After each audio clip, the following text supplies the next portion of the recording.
હા, એક દી એક ભાઈને મેં પૂછ્યું, એટલે મેં કીધું હમણાં થોડાક ટાઈમ પહેલાં તમારી પાસે કાંઈ નહોતું અને અચાનક તમે કરોડોપતિ થઈ ગયા, એનું કારણ શું? કાર લઈને બજારમાં નીકળો છો તો મને શું કહેશ ખબર?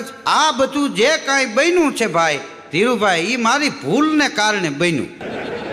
હું કડીક તો ઘૂમરે ચડ્યો. એટલે મેં કીધું કમાવા માટે જ માણસે મહેનત કરવી પડે, જીવનમાં ભૂલ ન થાય એ જોવું પડે. એના બદલે ભૂલના કારણે આ માણસ કરોડપતિ કેવી રીતે થયો? મેં કીધું આ ભૂલના કારણે કરોડપતિ કેવી રીતે થયા? તો મને કે સાંભળો, મારા કાકા હતા ને એને કાંઈ સંતાન નહીં, તો મને ખોળે બેહાયું.